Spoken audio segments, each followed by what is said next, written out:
ચલો વિદ્યાર્થી મિત્રો, બધાને જય સ્વામિનારાયણ. હવે આપણે ત્રીજા ચેપ્ટરમાં આગળ જઈએ. તો આપણે એમાં કિર્ચોફનો પહેલો નિયમ જોઈ ગયા. બરાબર? જંકશન પાસે આવતા વિદ્યુત પ્રવાહનો સરવાળો અને જંકશનથી દૂર તરફ જતા વિદ્યુત પ્રવાહનો સરવાળો સમાન હોય છે. બરાબર? આવું આપણે જોઈ ગયા. હવે આપણે કિર્ચોફનો બીજો નિયમ. તો કિર્ચોફનો બીજો નિયમ આવના વિશે આપણે વધારે વિસ્તારથી આપણે માહિતી મેળવીશું. અને આ નિયમ પણ આપણા માટે ખૂબ જ અગત્યનો છે, કેમ કે ઘણા દાખલાઓ ગણવામાં પાછળ થિયરીઓમાં બધે આપણને ઉપયોગી થશે. બરાબર? ખાસ ધ્યાન રાખજો સમજવામાં. તો ચલો, કિર્ચોફનો બીજો નિયમ.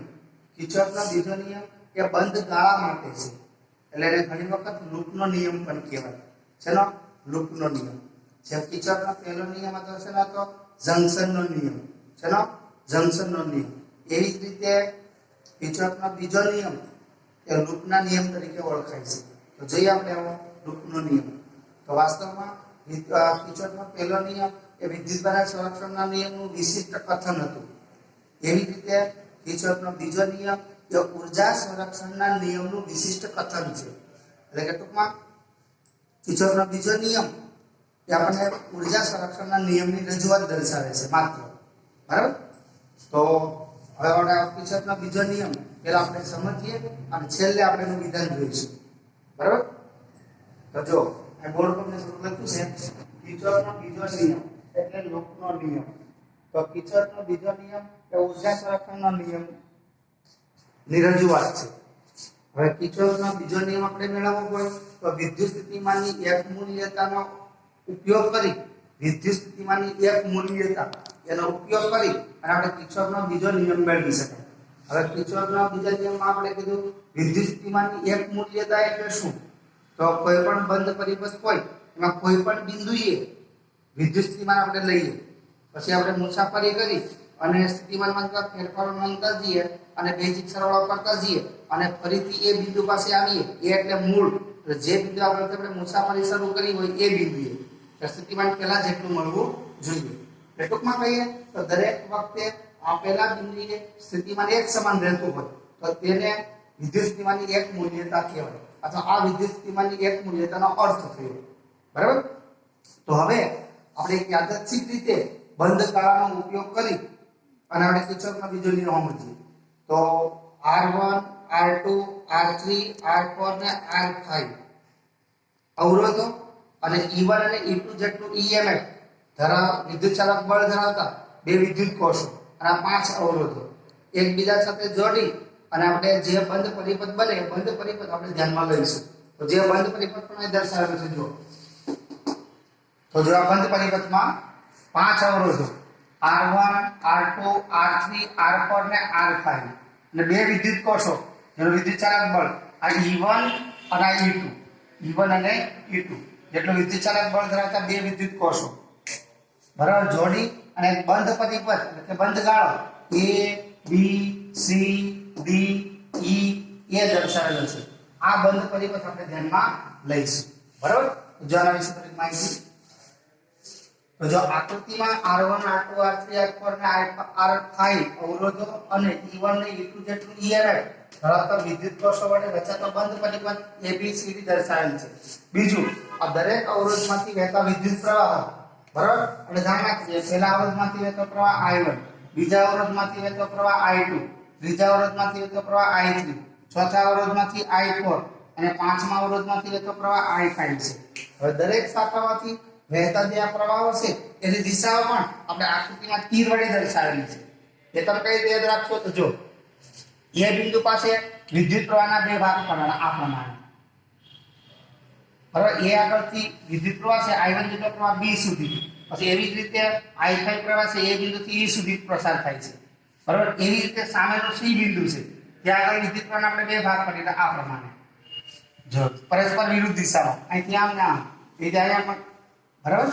હવે અહીંયા ઢાળ છે એટલે આપણે સીધો લઈએ. ગમે તે ટૂંકમાં આ પ્રવાહની દિશા પણ આપણે યાદચ્છિક રીતે તમને અનુકૂળ આવે એ તરીકે તમે લઈ શકો. બરાબર? ચલો, આ બંધ પરિપથ આપણે ધ્યાનમાં લીધો. હવે આપણે સરળતા ખાતર આ બંને બેટરીઓ છે એના વિદ્યુત ચાલક બળ E1 ને E2 છે.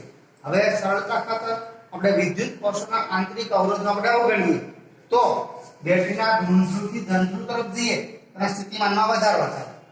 ઋણ ધ્રુવથી ધન ધ્રુવ તરફ જઈએ તો સ્થિતિમાનમાં વધારો થાય. આ સ્થિતિમાન કેટલો હશે, વધારો કેટલો હશે? એ બેટરીના વિદ્યુત ચાલક બળ જેટલો. આનાથી ઉલટું ધન ધ્રુવથી ઋણ ધ્રુવ તરફ જઈએ તો સ્થિતિમાનમાં ઘટાડો થાય. કેટલું સ્થિતિમાન ઘટશે?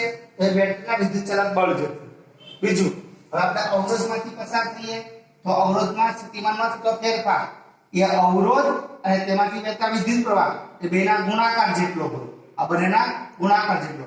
અહીંયા આપણે ત્રીજા અવરોધમાંથી પસાર થઈએ ત્યારે સ્થિતિમાનમાં થતો ફેરફાર તો અવરોધ અને તેમાંથી વહેતા વિદ્યુત પ્રવાહના ગુણાકાર જેટલો. હવે આપણે ધ્યાન રાખીશું, જો આપણી મુસાફરી વિદ્યુત પ્રવાહની દિશામાં હોય તો સ્થિતિમાનમાં ઘટાડો થાય. સ્થિતિમાનમાં થતો ઘટાડો છે એ ઋણ વડે દર્શાવે, માઈનસ વડે. એટલે કે દાખલા તરીકે અવરોધ R1 માંથી આપણી મુસાફરી પ્રવાહની દિશામાં હોય ત્યારે સ્થિતિમાનમાં ઘટાડો થશે. સ્થિતિમાનમાં થતો ફેરફાર કેટલો હોય? અવરોધ અને તેમાંથી વહેતા પ્રવાહના ગુણાકાર જેટલો. એટલે અહીંયા I1 R1 આવશે. ઘટાડો થતો હોય એટલા માટે આપણે ઋણ લખાય. એવી રીતે જો R2 માંથી આપણી મુસાફરી પ્રવાહની વિરુદ્ધ દિશામાં તો સ્થિતિમાનમાં વધારો થશે. કેટલો? તો અવરોધ અને પ્રવાહના ગુણાકાર જેટલો. વધારો થતો હોય સ્થિતિમાનમાં તો એને આપણે પ્લસ લખીશું, ઘટાડો થતો હોય એને ઋણ લખીશું. બરાબર? તો જો આ બાબતો આપણે અહીં લખીએ. જો સરળતા ખાતર બેટરીના આંતરિક અવરોધને અવગણતા તેના ઋણ ધ્રુવથી ધન ધ્રુવ તરફ જતા PD એટલે વિદ્યુત સ્થિતિમાનમાં વધારો થાય છે, જે તેના વિદ્યુત ચાલક બળ જેટલો હોય. હવે અવરોધના બે છેડા વચ્ચેનો PD એટલે વિદ્યુત સ્થિતિમાન એ તેના અવરોધ અને તેમાંથી વહેતા વિદ્યુત પ્રવાહના ગુણાકાર બરાબર હોય છે. હવે સ્થિર પરિપથમાં વિદ્યુત સ્થિતિમાનની એક મૂલ્યતા.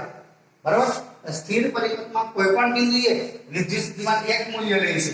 આથી કોઈ પણ બિંદુએ લઈએ તો સ્થિતિમાન કેવું રહે? એ બિંદુ આગળ એક સમાન. એ ક્યારેય બિંદુ આગળ સ્થિતિમાન બદલાશે નહીં. બરાબર? ઉદાહરણ તરીકે ધારો કે એ બિંદુ આગળનું વિદ્યુત સ્થિતિમાન છે એ VA છે. આપણી ધારણા ધારો કે એ બિંદુ આગળનું વિદ્યુત સ્થિતિમાન VA છે. હવે એ બિંદુ આગળથી આપણે સમઘડી દિશામાં, ઘડિયાળના કાંટા ફરે દિશામાં કે વિષમઘડી દિશામાં કોઈ પણ દિશામાં આપણે મુસાફરી કરતા જઈએ, જુદી જુદી શાખાઓમાંથી આપણે પસાર થતા જઈએ અને તેના સ્થિતિમાનમાં થતા ફેરફારો નોંધતા જઈએ અને પાછો આપણે બેઝિક સરવાળો કરતા જઈએ અને ફરીથી પાછા એ બિંદુ આગળ આવીએ, મૂળ બિંદુ આગળ, ત્યારે શરૂઆતમાં જે સ્થિતિમાન હોય એટલો સરવાળો આપણને મળવો જોઈએ. એનો અર્થ શું થયો? શરૂઆતમાં જે સ્થિતિમાન હતું એટલું સ્થિતિમાન આપણને અંતે પણ મળે છે. એટલે કે એ બિંદુ આગળ સ્થિતિમાનનું મૂલ્ય એક સમાન રહે છે, એટલે કે એક મૂલ્ય રહે છે. આ થયો વિદ્યુત સ્થિતિમાનની એક મૂલ્યતાનો અર્થ. બરાબર? તો જે આ વસ્તુ છે સ્થિર બંધ પરિપથમાં દરેક બિંદુએ વિદ્યુત સ્થિતિમાન એક મૂલ્ય હોય છે. ધારો કે એ બિંદુ આગળનું વિદ્યુત સ્થિતિમાન VA છે અને એ બિંદુથી શરૂ કરી સમગ્ર બંધ પરિપથમાં કોઈ એક દિશામાં, એટલે કે સમઘડી કે વિષમઘડી દિશામાં મુસાફરી કરતા જઈએ અને સ્થિતિમાનના થતા ફેરફારો નોંધતા જઈએ અને તેમનો બેઝિક સરવાળો કરતા જઈએ તો ફરીથી એ બિંદુ પાસે તે VA જેટલું મળવું જોઈએ. આ એ બિંદુ આગળનું વિદ્યુત સ્થિતિમાન છે એ VA જેટલું છે. બરાબર? સોરી, આ થયો વિદ્યુત સ્થિતિમાનની એક મૂલ્યતાનો અર્થ. બરાબર? હવે એ બિંદુ આગળથી આપણે મુસાફરી શરૂ કરીએ અને એ બિંદુ આગળ હવે જુદા લાગીએ. હવે આ બંધ પરિપથમાં આપણે મુસાફરી કરવી છે. દરેક ઘટકમાંથી પસાર થતા જઈએ, સ્થિતિમાનમાં થતા ફેરફારો નોંધતા જવાના છે અને એનો બેઝિક સરવાળો કરતા જવાનો છે. બરાબર? તો ચલો, ધારો કે આપણે એ બિંદુ આગળથી સમઘડી દિશામાં મુસાફરી આપણે શરૂ કરીએ અને સ્થિતિમાનમાં થતા ફેરફારો નોંધતા જઈએ. તો પહેલા આપણે AB ભાગ આવશે, AB શાખા, ત્યાંથી BC શાખા, પછી CD, પછી DE અને પાછું DE એટલે કે EA. બરાબર? અને ફરીથી મૂળ બિંદુ પાસે આપણે આવી જઈશું. ત્યાં સુધીના સ્થિતિમાનો આપણે એના ફેરફારો નોંધવાના.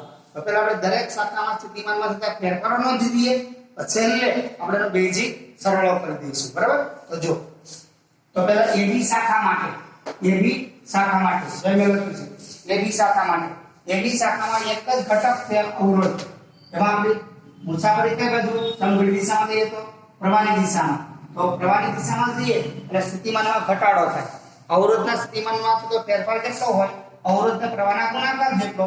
ઘટાડો થાય છે એટલે આપણે I1 R1 જેટલો સ્થિતિમાનમાં ફેરફાર થયો. ફેરફાર એટલે ઘટાડો. ફેરફારમાં શું હોય? કા વધારો થતો હોય કા ઘટાડો થતો હોય. અહીંયા ઘટાડો છે અને પ્રવાહની દિશામાં હોય તો આપણે ઋણ લખાય. તો ચલો, AB શાખા માટે બરાબર. AB શાખા માટે સ્થિતિમાનમાં થતો ઘટાડો, AB શાખા માટે સ્થિતિમાન પ્રવાહની દિશામાં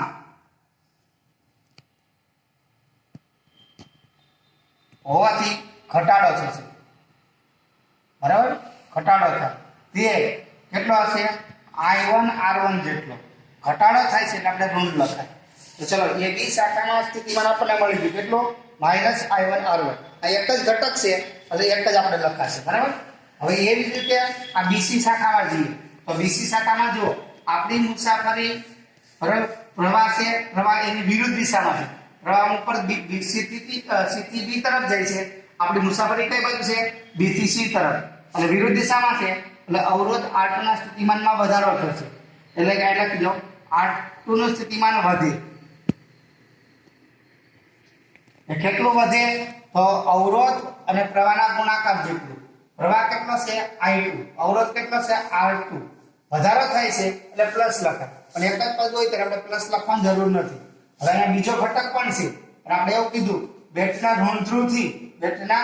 ઋણ ધ્રુવથી ધન ધ્રુવ તરફ જતા સ્થિતિમાન વધે, સ્થિતિમાનમાં વધારો થાય. અને આ વધારો કેટલો હોય? સ્થિતિમાન વધે જે બેટરીના વિદ્યુતચાલક બળ જેટલું હોય, બેટરીના વિદ્યુતચાલક બળ જેટલું હોય. એટલે અહીંયા આપણને સ્થિતિમાન કેટલું મળશે? બેટરી કઈ છે? E2, એટલે વિદ્યુતચાલક બળ આવશે E2. બરાબર. તો BC શાખામાં સ્થિતિમાનમાં થતા ફેરફારો નોંધી લીધા. અવરોધ R2 નું સ્થિતિમાન I2 R2, પછી વિદ્યુત કોષનું સ્થિતિમાન E2. હવે એવી રીતે CD શાખા માટે આપણે જોઈએ તો એમાં એક જ અવરોધ છે, એમાં આપણે પ્રવાહની દિશામાં છીએ એટલે એમાં સ્થિતિમાનમાં ઘટાડો થશે. તો આપણે લખીએ કે R3 નું સ્થિતિમાન ઘટે છે. બરાબર. એટલે કેટલું ઘટશે? તો અવરોધ અને પ્રવાહના ગુણાકાર જેટલું. પણ અહીંયા અવરોધ કેટલો છે? R3, પ્રવાહ I3. આ ઘટાડો થાય છે એને આપણે ઋણ લખીશું. એવી જ રીતે D થી E તરફ જઈએ, જ્યાં કે સીધી શાખા અથવા D થી E તરફ જઈએ તો D શાખા માટે આપણે જોઈએ તો એમાં પણ એટલો અવરોધ હશે અને પ્રવાહની વિરુદ્ધ દિશામાં છે એટલે સ્થિતિમાનમાં વધારો થશે. એટલે આપણે લખાય અવરોધ R4 ના સ્થિતિમાનમાં વધારો થાય છે, એટલે કે સ્થિતિમાન વધે છે. તો સ્થિતિમાન વધે છે કેટલો? તો અવરોધ ને પ્રવાહના ગુણાકાર જેટલું. અવરોધ કયો? R4, પ્રવાહ કયો? I4. વધારો થાય છે એટલે પ્લસ આવશે. એવી રીતે હવે E થી A તરફ જઈએ તો EA શાખા માટે તેમાં બે પરિબળ ઘટકો છે, એક અવરોધ અને એક વિદ્યુત કોષ. તો પહેલા અવરોધમાં જઈએ તો આપણી મુસાફરી સમઘડી દિશામાં, એટલે અહીંથી આમ છે. જે પ્રવાહ છે નીચે તરફ આવે છે, આપણી મુસાફરી ઉપર તરફ છે એટલે પ્રવાહની વિરુદ્ધ દિશામાં, એટલે સ્થિતિમાનમાં વધારો થશે. તો ચલો અવરોધ R5 નું સ્થિતિમાન વધે. બરાબર. કેટલો? અવરોધ અને પ્રવાહના ગુણાકાર જેટલું. અવરોધ અને પ્રવાહના ગુણાકાર જેટલું. તો R5 નું બરાબર અવરોધ કયો છે? R5, એમાં પ્રવાહ કેટલો છે? I5. આ સ્થિતિમાન વધે છે એટલે આપણે પ્લસ લખાય. બરાબર. તો ફરીથી પાછા આપણે એ બિંદુ પાસે આવી ગયા તો આપણી સમગ્ર મુસાફરી પૂર્ણ થઈ. તો એ બિંદુ પાસે શરૂઆતમાં સ્થિતિમાન કેટલું હતું? VA. તો બધાનો આપણે બેઝિક બધા શાખામાંથી પસાર થતી વખતે સ્થિતિમાનના થતા ફેરફારો આપણે નોંધ્યા. હવે આનો આપણે બેઝિક સરવાળો કરીશું તો પણ આપણને કેટલું મળવું જોઈએ? VA જેટલું. હવે જો આ વિદ્યુત સ્થિતિમાન નો બેઝિક સરવાળો, વિદ્યુત સ્થિતિમાનો નો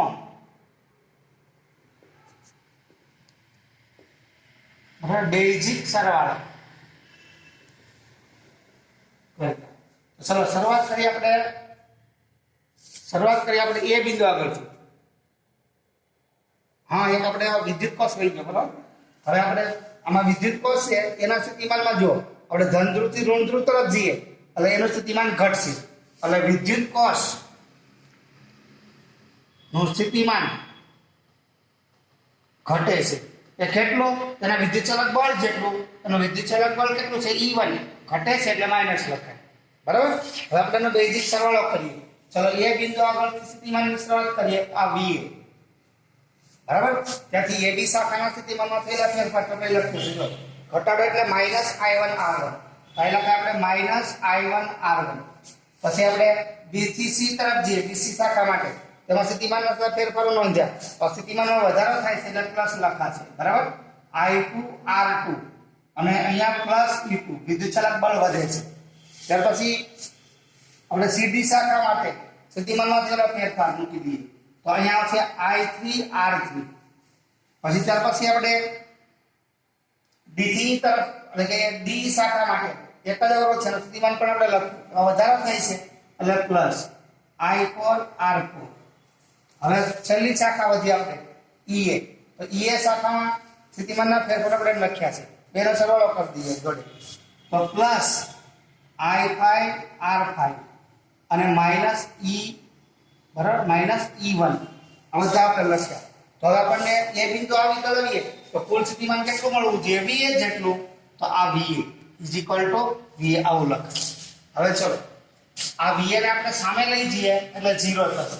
તો આને આપણે ગોઠવીને લખીએ. જો -I1R1 +I2R2 -I3R3 +I4R4 અને +I5R5. તો ફરી યાદ રાખજો, આ VA પ્લસ અને આ VA માઈનસ કેન્સલ થશે. કઈ રીતે? તો આ VA ને સામે લઈ જાઓ જમણી બાજુએ એટલે માઈનસ VA પ્લસ અને VA માઈનસ એટલે 0 થઈ જશે. એટલે સામેની બાજુએ 0. હવે ડાબી બાજુ જે પદ વધ્યા એમાં પ્રવાહ અને અવરોધના ગુણાકાર વાળા પદો છે એને પહેલા લખ્યા. હવે વિદ્યુત ચાલક બળ વાળા પદો વધ્યા E2 અને E1. એને બરાબર આપણે આ પ્રમાણે લખી દઈએ. પ્લસ E1 લખી -E1 +E2 0. હવે આ પદને આપણે આમ લખી શકાય -I1R1 +I2R2 -I3R3 +I4R4 +I5R5, બરાબર. અને વિદ્યુત કોષવાળા બે પદ છે એને સામે લઈ જઈએ તો માઈનસ એટલે પ્લસ થશે E1, બરાબર, અને આ થશે પ્લસ છે માઈનસ. તો આ E1 -E2 અથવા તો પ્લસ કરીને કૌંસમાં -E2 લખો. તો જો આ સમીકરણ જે આપણને મળ્યું એ સમીકરણ કિર્ચોફનો બીજો નિયમ સૂત્રના સ્વરૂપમાં કહેવાય. અને આપણે આમ પણ લખી શકીએ, ડાબી બાજુએ સરવાળો છે, બરાબર. I 1 to 5, બરાબર. I 1 to 5 અવરોધ હોવાથી વધારે હોય તો એ પ્રમાણે લખાય. = સામે પણ બેઝિક સરવાળો છે વિદ્યુત કોષોનો, તો આપણે સિગ્મા E આના વડે દર્શાવો. આ બે એકના એક જ કહેવાય. તો આ થઈ ગયો કિર્ચોફનો બીજો નિયમ. હવે કિર્ચોફના બીજા નિયમનું વિધાન, બરાબર. તો કોઈ પણ આપણે બંધ પરિપથ છે એ બંધ પરિપથમાં સમગ્ર બંધ પરિપથમાં થી વહેતા વિદ્યુત પ્રવાહો છે I1 I2 I3, બરાબર. પછી એ અવરોધો છે એટલે આનુષંગિક અવરોધો કહેવાય. R1 R2 R3 R4 R5 એ પ્રવાહને અનુરૂપ આનુષંગિક અવરોધો છે, બરાબર. તો આના પરથી આપણે વિધાન પ્રમાણ આપી શકીએ. કોઈ બંધ પરિપથમાંના, બરાબર, બંધ પરિપથના સમગ્ર બંધ પરિપથમાંના અવરોધો અને તેમાંથી વહેતા આનુષંગિક વિદ્યુત પ્રવાહો ના ગુણાકારો છે, બરાબર. નો સમગ્ર બંધ પરિપથ માટેનો બેઝિક સરવાળો, બેઝિક એટલે પ્લસ માઈનસ સાથે, બેઝિક સરવાળો એ તે બંધ પરિપથમાં લાગુ પડેલા વિદ્યુત કોષોના વિદ્યુત ચાલક બળોના બેઝિક સરવાળા બરાબર હોય છે, જેને કિર્ચોફનો બીજો નિયમ કહે છે. જો હું વિધાન બોલી ધ્યાન રાખજો. કોઈ પણ બંધ પરિપથમાંના અવરોધો અને તેમાંથી વહેતા આનુષંગિક વિદ્યુત પ્રવાહો ના ગુણાકારો નો સમગ્ર બંધ માર્ગ ઉપરનો બેઝિક સરવાળો તે બંધ માર્ગમાં લાગુ પાડેલા વિદ્યુત કોષોના વિદ્યુત ચાલક બળોના બેઝિક સરવાળા બરાબર હોય છે. તો આ થયો કિર્ચોફનો બીજો નિયમ છે, બરાબર, એનું વિધાન, બરાબર. હવે ધ્યાન રાખજો. જો કિર્ચોફનો બીજો નિયમ આપણે વાપરતી વખતે કઈ કઈ બાબત આપણે ધ્યાનમાં રાખી તો એ મુદ્દાઓ છે. જો એક, અવરોધમાં આપણી મુસાફરી પ્રવાહની દિશામાં હોય તો સ્થિતિમાનમાં ઘટાડો થાય તો તેને અનુરૂપ આયર ઋણ લેવું. જો આપણી મુસાફરી અવરોધમાં પ્રવાહની વિરુદ્ધ દિશામાં હોય તો સ્થિતિમાનમાં વધારો થાય, તેને અનુરૂપ આયર પ્લસ લેવું. નંબર 2, બરાબર, વિદ્યુત કોષના ઋણ ધ્રુવથી ધન ધ્રુવ તરફ જઈએ તો સ્થિતિમાન વધે એટલે વિદ્યુત ચલક બળ પ્લસ લેવું, ધન ધ્રુવથી ઋણ ધ્રુવ તરફ જઈએ તો સ્થિતિમાન ઘટે એટલે ઈ વિદ્યુત ચલક બળ ઋણ લેવું. ટૂંકમાં આપણે યાદ રાખીશું, જો આપણે પેલો ઋણ ધ્રુવ આવે ઋણ ધ્રુવ તો સ્થિતિમાન વધે એટલે ઈ પ્લસ લખવાનું, જો પેલા ધન ધ્રુવ હોય તો આપણે વિદ્યુત ચલક બળ ઘટે એટલે ઋણ લખાય. બરાબર, આ બે બાબતો આપણે ખાસ ધ્યાન રાખીશું, આ બે મુદ્દાઓ. બરાબર, અને ત્રીજું વધારામાં કેવું હોય તો વિદ્યુત સ્થિતિમાનની એક મૂલ્યતા. બરાબર, તો આ છે કિર્ચોફનો બીજો નિયમ.